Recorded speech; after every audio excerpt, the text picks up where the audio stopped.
Hi friends, welcome to my channel. இன்றைக்கி பொங்கல் ஸ்பெஷலாக 3 different வெரைட்டியில் Pongal எப்படி செய்யலான்னு பார்க்கலாம் வாங்க. முதல் பொங்கலாக கற்கண்டு பொங்கல். இதுக்கு 1 கப்பு பச்சரிசி எடுத்திருக்கேன், 1 கப்பு கற்கண்டு எடுத்திருக்கேன், பெரிய சைஸோ இல்லை சின்ன சைஸோ, 1 கப்பு பால், கொஞ்சம் கீ, அப்புறம் கொஞ்சம் முந்திரி பருப்பு, கூடவே கொஞ்சம் சாஃப்ரான் எடுத்திருக்கேன், குங்குமப்பூ. இப்போ வாங்க எப்படி செய்யலான்னு பார்க்கலாம். இப்போ ஒரு பாத்திரம் எடுத்துக்கிறேன், பாத்திரத்தில் 1 கப்பு பால் சேர்த்துக்கிறேன், கூடவே 2 கப்பு தண்ணி சேர்க்குறேன். அரிசி நல்ல மொத்தமான அரிசியாக இருந்துச்சுன்னா தண்ணி நிறையா எக்ஸ்ட்ராவே சேர்த்துக்கலாம். நான் ஓரளவுக்கு மீடியம் சைஸ் அரிசி தான் எடுத்திருக்கேன். அதனால் 1 கப்பு அரிசிக்கு 3 கப்பு ரேஷியோவில் 1 கப்பு பாலும் 2 கப்பு தண்ணியும் சேர்த்து கொதிக்க வச்சுருக்கேன். இப்போ இது நல்லா கொதிஞ்சிச்சு பால். இது கூட வாஷ் பண்ணி பச்சரிசியை சேர்த்துக்கிறேன். சேர்த்துட்டு நல்லா கலரி விடுங்க. இப்போ கொஞ்சமாக இதில் உப்பு சேர்த்துக்கிறேன். சுவைக்கு எல்லா இனிப்புலேயும் உப்பு லைட்டாக சேர்ப்பாங்க சுவைக்காக. சேர்த்துட்டு நல்லா அரிசியை கிளறி விட்டு வேக விடுங்க.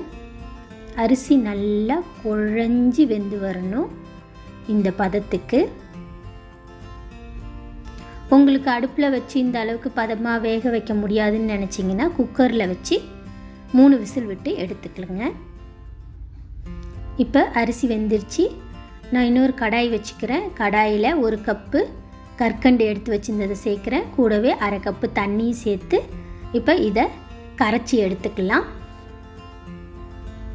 அடுப்பில் வச்சு இதை நல்லா கலர்றேன். கல்கண்டு கொஞ்சம் கொஞ்சமாக கரைஞ்சி நல்லா கொதிக்க ஆரம்பிச்சிச்சு. இப்போ இந்த பதத்தில் அடுப்பை ஆஃப் பண்ணிடலாம். இப்போ நம்ம ரெடி பண்ணி வச்சுருந்த சாதம் இந்த பக்கம் வெந்துட்டு தான் இருக்குது. நல்லா இந்த மாதிரி கெட்டியாக வேக வச்சுக்கோங்க. இப்போ நம்ம கரைச்சி வச்சுருந்த கற்கண்டு கலவையை இதில் சேர்த்துக்கலாம். சேர்த்துட்டு நல்லா கலரி விடுங்க. தண்ணி ரொம்ப அதிகம் வச்சிடாதீங்க, ஏன்னா அதுக்கப்புறம் நம்ம கற்கண்டு அந்த தண்ணி சேர்க்கும்போது ரொம்ப தண்ணி ஆகிடும். மொத்தமான அரிசியாக இருந்தால் 1 கப்புக்கு 3 கப்பு தண்ணி வைங்க. மெலிசு அரிசியாக இருந்தால் 1 கப்புக்கு 2 கப்பு போதும். இப்போ இதை நல்லா கிளறி விட்டுட்டு கூடவே கொஞ்சம் குங்குமப்பூ சேர்த்துக்கிறேன். குங்குமப்பூ நல்ல ஃப்ளேவர் கொடுக்கும் இந்த பொங்கலுக்கு. ரொம்பவே டிஃப்ரெண்ட்டாக இருக்கும். நீங்கள் நார்மலாக எப்பயும் செய்கிற பொங்கலை விட இந்த பொங்கல் செஞ்சு பாருங்கள். டேஸ்ட்டும் செமையாக இருக்கும். பாலோட டேஸ்ட் ரிச்னஸ் கொடுக்கும்.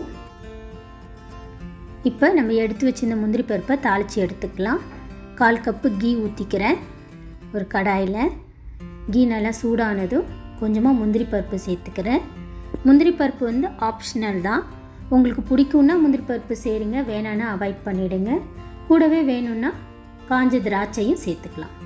இப்போ இந்த வறுத்த கலவையை நம்ம ரெடி பண்ணி வச்சுருந்த பொங்கலில் சேர்த்துக்கிறேன்.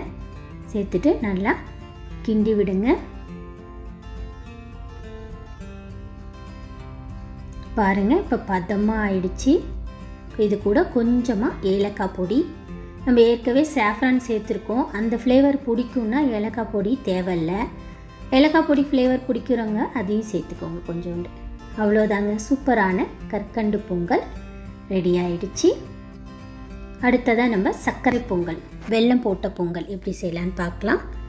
இதுக்காக நான் ஒரு கப்பு வெல்லம், 1 கப்பு அரிசி, 1/4 கப்பு பாசிப்பருப்பு எடுத்திருக்கேன். இப்போ இந்த 1/4 கப்பு பாசிப்பருப்பை கடாயில் சேர்த்துட்டு பொன்னிறமாக வர மாதிரி வறுத்து எடுத்துக்கலாம். ரொம்ப கருக விட்டுறாதீங்க, அப்புறம் பொங்கலோட டேஸ்ட்டே மாறிடும். இந்த பதத்துக்கு வறுத்து எடுத்து வச்சுட்டேன். இப்போ 1 கப்பு பச்சரிசி எடுத்து வச்சுருந்ததை ஒரு பவுலில் சேர்த்துக்கிறேன். இது கூட கொஞ்சமாக தண்ணி சேர்த்து நல்லா கழுவி எடுத்துக்கலாம்.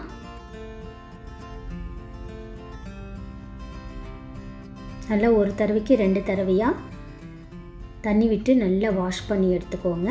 இப்போ இது கூடவே நம்ம வறுத்து வச்சுருந்த பாசிப்பருப்பையும் சேர்த்துக்கிறேன். அதையும் நல்லா கழுவி ஒரு தடவை எடுத்துக்கலாம்.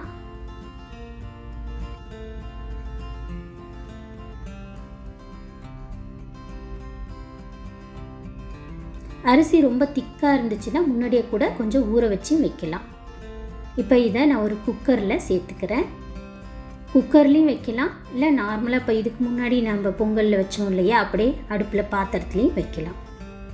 1 கப்பு அரிசிக்கு 3 கப்பு தண்ணி, 1/4 கப்பு பாசிப்பருப்பும் சேர்த்துருக்கோம். எல்லாத்தையும் சேர்த்து 5 கப்பு தண்ணி ஊற்றிக்கோங்க. அப்போ தான் சாதம் நல்லா குழவா வெந்து வரும். இப்போ குக்கரை மூடி கொஞ்சமாக உப்பு சேர்த்துட்டு குக்கரை மூடிக்கிறேன். உப்பு வந்து சுவைக்காக. மூடி 5 விசில் விட்டு எடுத்துக்கலாம். நான் கொஞ்சம் திக்கான ரைஸ் தான் வச்சுருக்கேன், நல்லா மொத்தமாக இருக்கும் என்னோடய ரைஸு, அதனால் 5 விசில் விட்டுக்கிறேன். மெலிசு அரிசியாக இருந்தால் 3 விசில் போதும். நல்லா குழவா வெந்து வரணும் சாதம். இப்போ இன்னொரு கடாய் வச்சுக்கிறேன். கடாயில் கொஞ்சம் தண்ணி எடுத்துக்கிறேன். தண்ணியில் நம்ம 1 கப்பு வெல்லம் எடுத்து வச்சுருந்ததை சேர்த்துக்கிறேன். சேர்த்துட்டு இதை நல்லா கரைய வச்சுக்கலாம். இப்போ வெள்ளை கரைசலை நம்ம வேக வச்சு வச்சுருந்த அரிசி பருப்போடு சேர்த்துட்றேன். வடித்து சேர்த்துக்கோங்க, ஏன்னா வெள்ளத்தில் குப்பைகள் இருக்கும், அதுக்காக நான் வடித்து சேர்த்துக்கிறேன். இப்போ இதை நல்லா ஸ்பூன் வச்சு கிளறி விட்டுக்கலாம். அடுப்பில் வச்சுக்கோங்க, பர்னர் ஆன் பண்ணிவிட்டு அடுப்பில் வச்சு இப்போ வெந்த சாத்து கூட நம்ம சுகர் சிரப்பு வெள்ளை கரைசல் ரெடி பண்ணி வச்சுருந்ததையும் ஊற்றி அடுப்பை கொஞ்சம் சிம்மில் வச்சுட்டு நல்லா கிளறி விடுங்க. இப்போ வெள்ளை கரைசலும் சாதமும் நல்லா குழவா வரும், அது வரைக்கும் கிளறி விடுங்க. அடுத்தது இன்னொரு கடாயில் கொஞ்சமாக நெய்யை ஊற்றிக்கிறேன். 1/2 கப்பு நெய் எடுத்து வச்சுருந்ததை ஊற்றிக்கிறேன். இது கூடவே கொஞ்சமாக முந்திரி பருப்பும் கொஞ்சம் காஞ்ச திராட்சையும் சேர்த்துக்கிறேன். காஞ்ச திராட்சை பிடிக்கும்னா காஞ்ச திராட்சை மட்டும் சேர்த்துக்கோங்க, முந்திரி பருப்பு பிடிக்கும்னா முந்திரி பருப்பு மட்டும் சேர்த்துக்கோங்க. சில பேருக்கு ரெண்டும் சேர்க்குறதும் பிடிக்கும், நான் ரெண்டுமே சேர்ப்பேன். அதனால் ரெண்டுத்தையும் சேர்த்து லைட்டாக பொன்னிறமாக வறுத்துக்கிறேன். ரொம்ப கருக வச்சிடாதீங்க, பார்க்க அப்போ தான் கலர்ஃபுல்லாக நல்லாயிருக்கும். இப்போ இது ஓரளவுக்கு பொரிஞ்சதும் அடுப்பை ஆஃப் பண்ணிவிட்டு நம்ம ரெடி பண்ணி வச்சுருந்த பொங்கல் கலவையோடு சேர்க்கலாம். இதில் வந்து நான் தேங்காய் 1 ஸ்பூன் சேர்த்துருக்கேன். சில பேருக்கு தேங்காய் பிடிக்காது, எனக்கு பிடிக்கும், அதனால் சேர்த்துருக்கேன். தேங்காவை துருவியும் சேர்த்துக்கலாம், கட் பண்ணி சேர்த்துக்கலாம், உங்களோட விருப்பம்தான். இப்போ இதை நம்ம ரெடி பண்ணி வச்சுருந்த வெள்ளை கலவையோடு சேர்த்துட்டு நல்லா கிளறி விட்டுக்கலாம். நெய் வந்து 1/2 கப்பு நெய்யும் முழுசாக ஊற்றுங்க, இல்லை கொஞ்சமாக தாளிச்சிட்டு மீதி கொஞ்சமாக லாஸ்ட்டாகவும் ஊற்றிக்கோங்க. பட் நெய் வந்து 1/2 கப்பு நெய் ஊற்றுங்க, அப்போ தான் பொங்கல் வந்து டேஸ்டியாக இருக்கும்.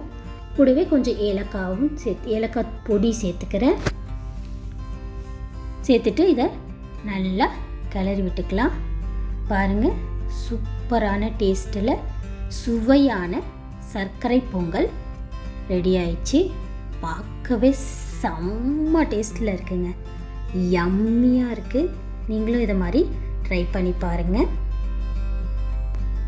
அடுத்ததாக பால் பொங்கல். ரொம்பவே வித்தியாசமான இந்த ரெசிபி எங்கள் ஊர்களில் செய்வாங்க. இது வாங்க எப்படி செய்யலான்னு பார்க்கலாம். இதுக்கு பால் தாங்க மெயின், அதனால் பால் 3 கப்பு பாலாகவும் எடுத்துக்கலாம், இல்லை 2 கப்பு பால் 1 கப்பு தண்ணியாகவும் எடுத்துக்கலாம். 3 கப்பு, 1 கப்பு அரிசிக்கு 3 கப்பு தண்ணி வீதம் எடுத்துக்கிறேன். இப்போ இந்த பால் நல்லா கொதிக்க விட்டுட்டு நம்ம 1 கப்பு அரிசி பச்சரிசி எடுத்துருந்ததை கழுவிட்டு அந்த பால் கூட சேர்த்துக்கிறேன். இது கூடவே கொஞ்சம் உப்பு, 1 டீஸ்பூன் உப்பு சேர்த்துக்கோங்க. சேர்த்து நல்லா சாதம் குழைவாக வர்ற அளவுக்கு வேக விடுங்க. பொறுமையாக கிண்டி கிண்டி விட்டு சிம்மில் வச்சு சாதத்தை நல்லா குழைச்சி விடுங்க, மசிச்சு.